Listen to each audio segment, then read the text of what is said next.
हमारी संस्कृति, हमारी पहचान। यज्ञ, योग, आयुर्वेद सदा रहे हमारे साथ। भारत के प्राचीन ग्रंथों एवं आधुनिक विज्ञान का दिव्य संगम, यज्ञ महिमा।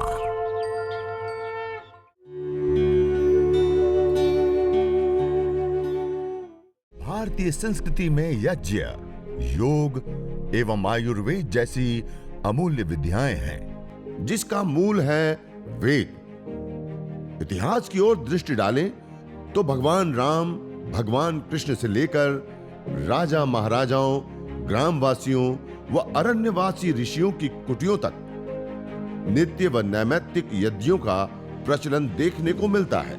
और उसमें कुछ नित्य होते हैं, कुछ नैमित्तिक होते हैं, कुछ काम्य होते हैं। नित्य मानी पंच महायज्ञ, जैसे ब्रह्म यज्ञ, देव यज्ञ, बलि वैश्व देव यज्ञ, अतिथि यज्ञ, पितृयज्ञ आदि।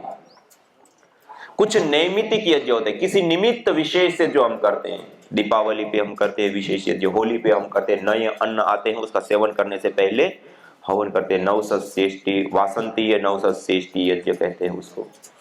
इसी प्रकार से शादी विवाह से लेकर के संस्कार हम करते हैं, उसमें यज्ञ करते हैं, भूमि पूजन करते हैं, गृह प्रवेश करते हैं, यज्ञ करते हैं। ये सारे किसी निमित्त विशेष से करते हैं, सब नैमित्तिक यज्ञ होते हैं। ऐसे ही कुछ काम्य यज्ञ होते हैं, किसी कामना विशेष से जो यज्ञ करे जाते हैं। श्री कामो यज्ञ, पुत्र कामो यज्ञ।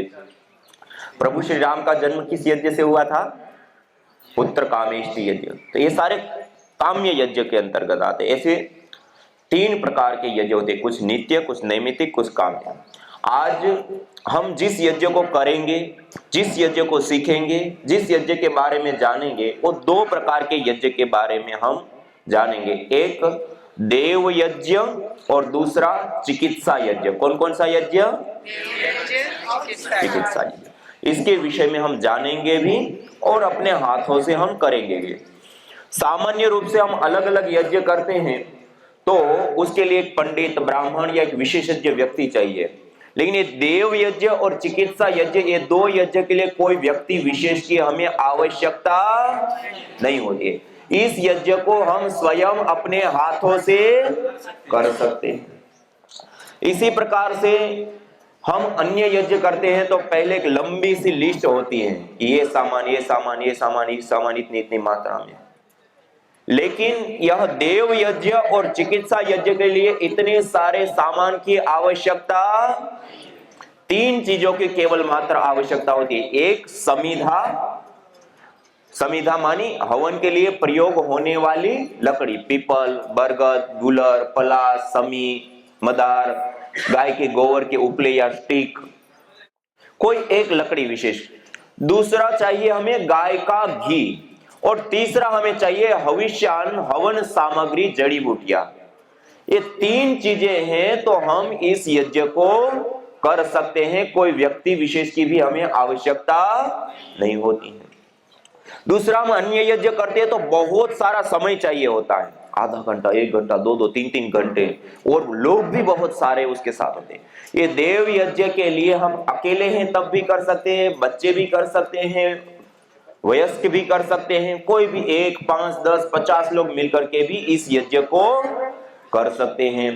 और इस यज्ञ को करने के लिए बहुत सारा समय नहीं चाहिए, 7 से 10 मिनट का हमारे पास समय है तो हम देव यज्ञ और चिकित्सा यज्ञ दोनों यज्ञ को हम कर सकते हैं।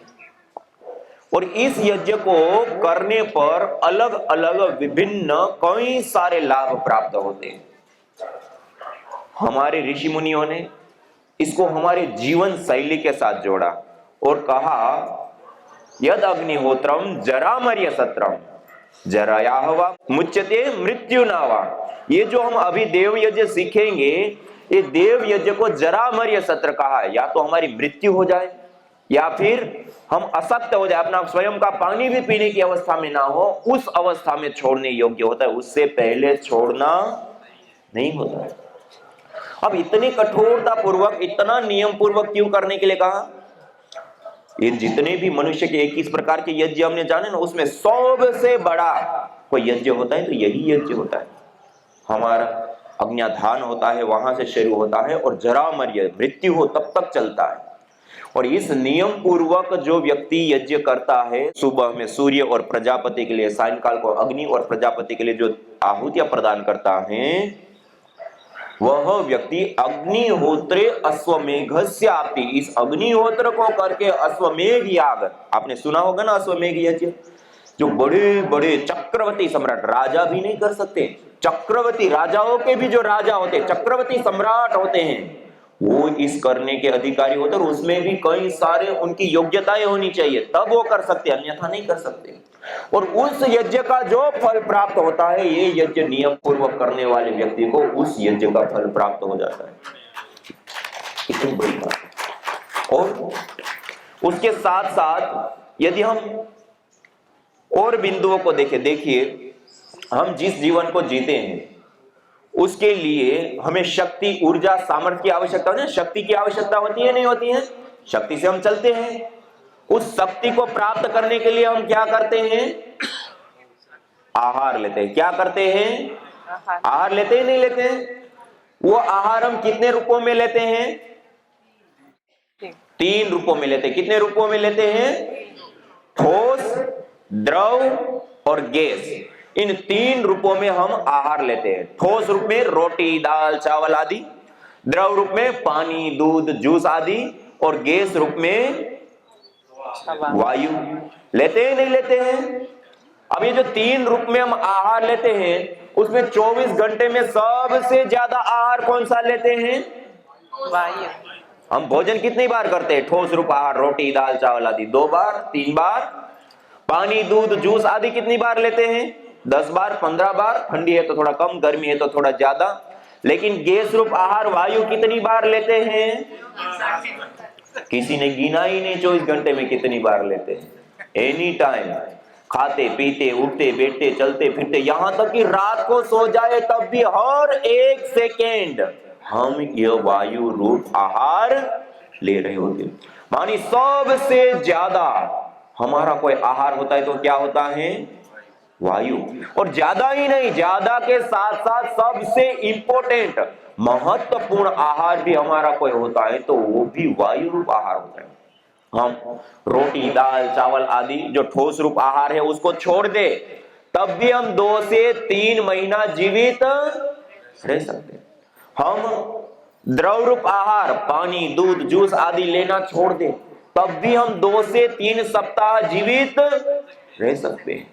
लेकिन गैस रूप आहार, वायु छोड़ दे तो 2 से 3 मिनट भी जिंदा नहीं रह सकते। मानी सबसे ज्यादा और सबसे इंपॉर्टेंट हमारा कोई आहार होता है तो क्या होता है? हमारा ही नहीं, चींटी से लेकर के हाथी पर्यंत, पेड़ पौधे, पशु पक्षी, हर जीव का सबसे ज्यादा और सबसे महत्वपूर्ण आहार कोई होता है तो वायु होता है। और उस वायु का शोधन करना, पोषण करना, संवर्धन करना, मेडिकेटेड बनाना, उसको जीवनीय शक्ति से युक्त करने का काम किसी माध्यम से संपन्न होता है तो यज्ञ, हवन, अग्निहोत्र से होता है।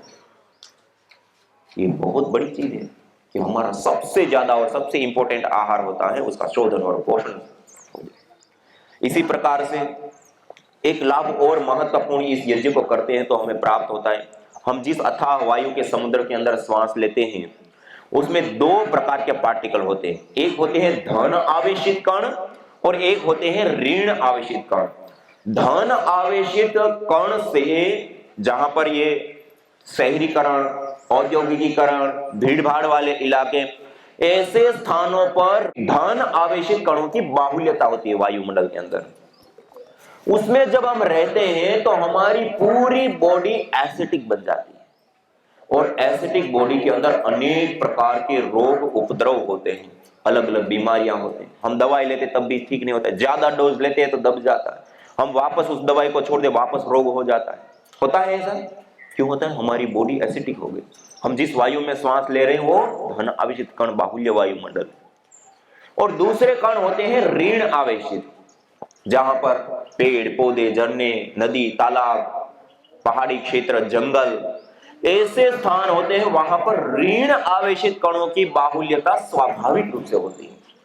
और उस वायुमंडल के अंदर हम रहते हैं तो दो लाभ विशेष हमें प्राप्त होते हैं। एक, हमारे जो हार्मोन्स होते हैं उस हार्मोन्स को चेंज कर देता है, बैड हार्मोन्स को डाउन लाता है, गुड हार्मोन्स को बढ़ा देता है। आप सब लोगों ने अनुभव किया होगा, नदी के किनारे कहीं झरने हैं, समुद्र के तट पे जाते हैं, कहीं घना जंगल है, वहां जाते ही तुरंत मन एक अलग स्थिति में आ जाता है, नहीं आता है? मन में प्रफुल्लता, एक प्रसन्नता, एक आह्लादपन। क्यों आता है? ये पार्टिकल होते हैं वहां के वायुमंडल में, वो तुरंत हमारे हार्मोन्स को चेंज कर देते हैं, उसके कारण से वो हमें विशेष लाभ प्राप्त होता है।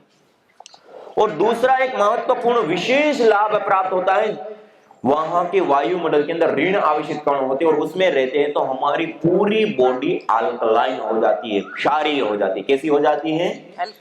अल्कलाइन। अल्कलाइन शरीर के अंदर कोई रोग होता ही नहीं है।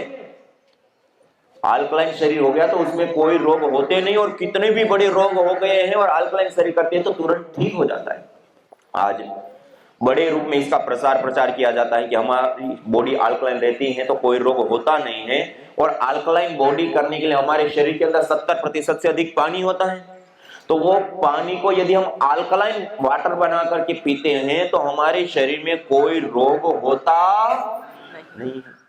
और आज अल्कलाइन वाटर बनाने के लिए, पानी बनाने के लिए 2.5-3.5 लाख रुपए की मशीनें बेचते हैं। और हम अभी जो हवन कर रहे हैं, ये हवन कुंड आपकी 3.5 लाख रुपए की मशीन है। हवन करने पर जो छोटे राख अवशेष भस्म भभूति बच जाती है ना, उसको पहले थोड़ा खरल कर लेते हैं, पीस लेते हैं, उसके बाद उसको छान लेते हैं और पानी के अंदर एक चुटकी भर डाल दो, वो पानी 3.5 लाख रुपए की मशीन जो अल्कलाइन करके देती है, एक चुटकी भस्म करके देती है।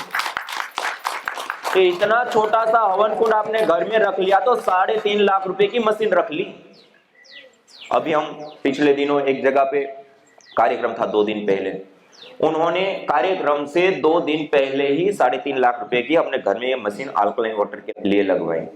जब यज्ञ किया, वहां पर कार्यक्रम में वो आए, ये सारी बातें बताई, तो उन्होंने कहा कि ये तो हमारा 2000 रुपए का हवन कुंड और 3.5 लाख रुपए की मशीन सेम हो गया एक चुटकी भस्म से। तो मैं मुख्य विषय पे आता हूं। ये तो संयोगवश मैंने भस्म का लाभ बताया कि वाटर को अल्कलाइन भी करता है, और उसके साथ साथ उसमें calcium, iron, zinc, potassium, magnesium जो हमारे शरीर को चाहिए ना, जैसे घुटनों में दर्द, कमर में दर्द, टक टक की आवाज आती है, क्यों आती है? कैल्शियम की कमी हो गई, वो भी इस यज्ञ की भस्म में मिलता है। जिनकी रक्तअल्पता हो जाती है, क्लिष्टता हो जाती है,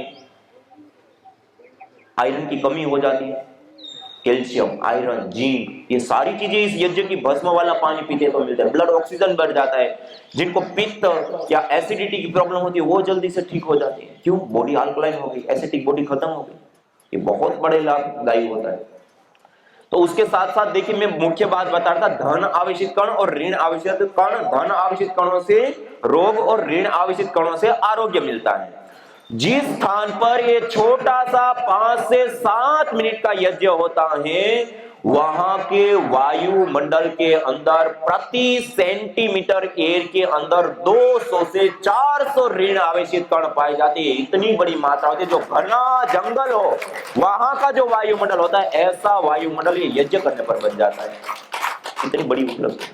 हम सीमेंट कंक्रीट के जंगल के अंदर घर में रहते हुए भी हम जंगल जैसा वायुमंडल अपने हाथों से 5 मिनट यज्ञ करके पूरे परिवार के लिए निर्मित कर सकते हैं। इतनी बड़ी चीज है।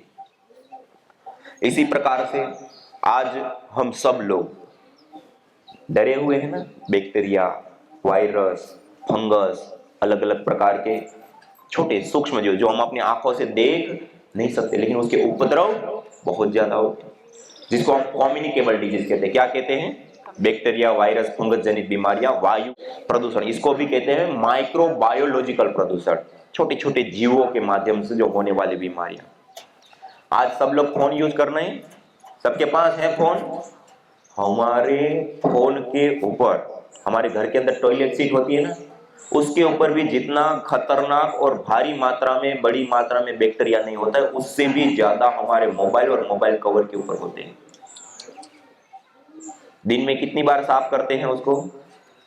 एक बार भी नहीं। साल में कितनी बार धोते हैं? एक बार भी नहीं। और दिन में कितनी बार हम उसको छूते हैं?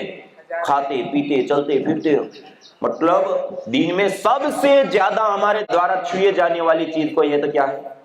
हर चीज को छुआ उसको छुआ, हर चीज को छुआ उसको छुआ। हमारे घर के अंदर दरवाजों के हैंडल होते हैं, हर व्यक्ति आया उसको पकड़ेगा। ऑफिसों में सीढ़ी चढ़ते उठते हैं, ग्रिल होती है, हर व्यक्ति उसके ऊपर हाथ लगाता है चढ़ते हुए। ये सारी चीजें इंफेक्शन फैलाते हैं, बैक्टीरिया वायरस फंगस को फैलाते हैं, और उसके कारण से भारी मात्रा में कम्युनिकेबल डिजीज होती है। आज WHO के आंकड़े को हम देखें, प्रति वर्ष हम इनके बैक्टीरिया वायरस और फंगस के कारण बीमारियां जो होती हैं उसको ठीक करने के लिए हजारों करोड़ की दवाइयां खा जाते हैं, हजारों करोड़ की। उसके बावजूद 2.25 करोड़ लोग मौत के मुंह में समा जाते हैं। कितने? 2.25 करोड़ लोग, बहुत बड़ा आंकड़ा। और ये जो हम छोटा सा अभी यज्ञ कर रहे हैं, अभी सीखेंगे, ये 5 से 10 मिनट की प्रोसेस होती है। कितनी? ये छोटा सा यज्ञ करने पर जो धूम्र उड़ता है उसको केमिस्ट्री लैब में एनालाइज किया गया। GC-MS, MS gas chromatography, mass spectroscopy, micro chemistry lab की एक एडवांस लेवल की टेक्नोलॉजी होती है। उसमें उसके अंदर क्या क्या तत्व कितनी कितनी मात्रा में होते हैं वो सारा एनालाइज करके वो चीजें देता है। उसके अंदर जब देखा गया तो यज्ञ के धूम्र के अंदर भारी मात्रा में माइक्रोबायल एक्टिविटी देने वाले कंपोनेंट्स पाए गए। उसके बाद माइक्रोबायोलॉजी लैब में ये जो 2.25 करोड़ लोगों की जो जान जाती है उसके लिए जो कारणभूत अलग अलग प्रकार की रोगों को पैदा करने वाले जो बैक्टीरिया वायरस फंगस आदि होते हैं उसको लिया, और ये 5 मिनट का यज्ञ का धूम्र उसके ऊपर प्रसारित किया गया। आपको जानकर के आश्चर्य होगा, केवल 5 मिनट के अंदर 63% से लेकर के 96% तक बैक्टीरिया फंगस आदि नष्ट हो गए।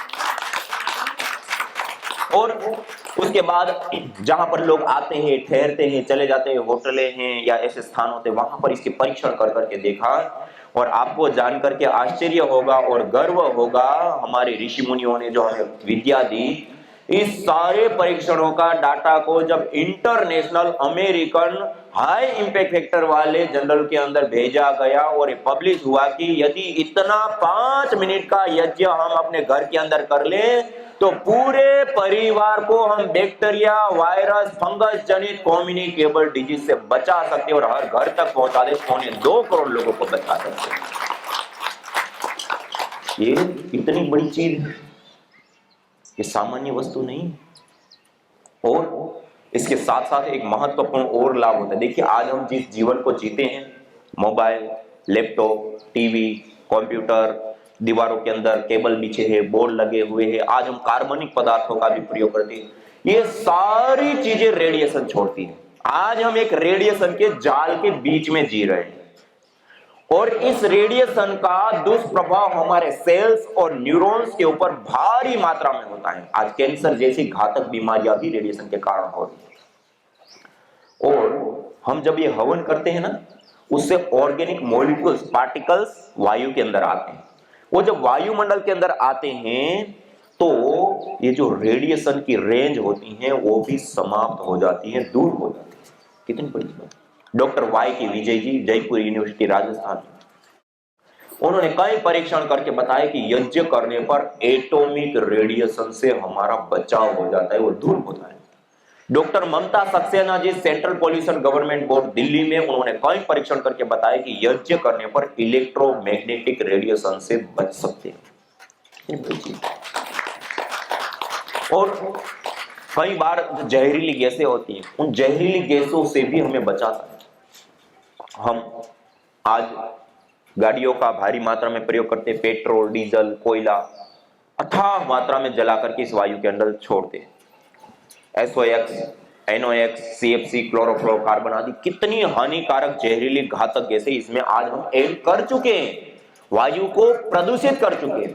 इस वायु प्रदूषण के कारण आज WHO के आंकड़ों को देखें तो प्रति वर्ष 70 लाख से अधिक लोगों की मौत हो जाती है साइलेंटली। कितने लोग? 70 लाख, वायु प्रदूषण के कारण। और उसके लिए जो कारणभूत SOx, NOx, CFC आदि गैसें होती हैं, हम जब ये हवन करते हैं ना, ये हवन करने पर जो धूम्र उठता है उसके अंदर एथिलीन ऑक्साइड, प्रोपिलीन ऑक्साइड से लेकर के अलग अलग प्रकार की गैसें निकलती है।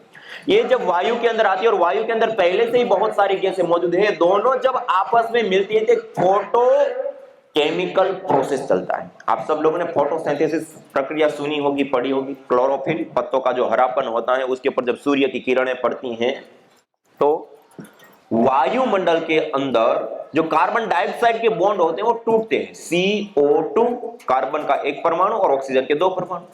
कार्बन को वो अपना आहार बना लेता है और ऑक्सीजन को अलग कर देता है। सामान्य रूप से हम क्या कहते हैं, पेड़ पौधे ऑक्सीजन, पेड़ पौधे कोई ऑक्सीजन नहीं देते। इस प्रोसेस से पहले से ही है वो अलग हो जाती है। ऐसे ही ये दूसरी प्रोसेस होती है फोटोकेमिकल प्रोसेस। गैस गैस आपस में मिलने पर उसके बॉन्ड टूटते हैं, बनते हैं, टूटते हैं, बनते हैं। उसके परिणाम स्वरूप जिसको हम हानिकारक, जहरीली, घातक गैसें कहते हैं, वो गैसें भी न्यूट्रलाइज हो जाती हैं, खत्म हो जाती हैं, दूर हो जाती हैं।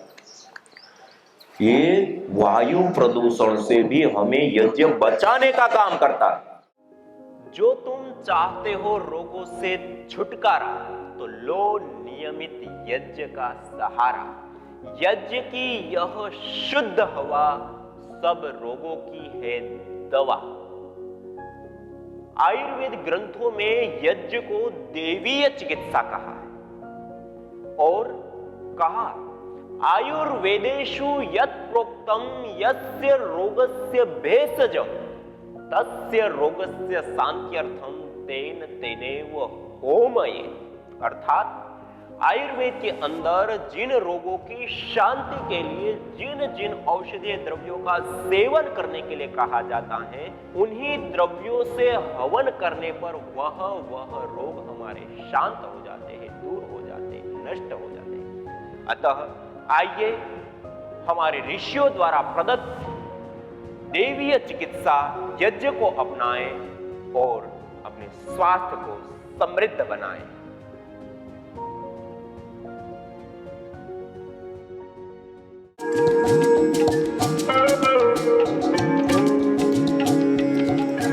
चर्मेष्टि हवन सामग्री जो विशेष रूप से दारू हल्दी, करंज बीज, गिलोय, बाकुची, बहेड़ा, श्वेत चंदन, काली जीरी, हल्दी, खेर, नीम पत्र, मंजिष्ठ, चिरायता, द्रोण पुष्पी, देवदारू, उश्वा, पुष्करमूल, अपामार्ग, वचा, कपूर आदि विशेष द्रव्यों से निर्मित इस चर्मेष्टि हवन सामग्री से हवन करने पर उत्पन्न धूम्र के अंदर एगारेकिक एसिड, फोलिक एसिड, डीऑक्सिस्पर्क्यूलिन जैसे विशेष मॉलिक्यूल्स, कंपोनेंट, फाइटोकेमिकल्स पाए जाते जो दांत, खाज, स्किन एलर्जी, सफेद दाग, एक्जिमा, सोराइसिस आदि त्वचा रोगों में विशेष करके लाभप्रद होता है। चर्मेष्टि हवन सामग्री को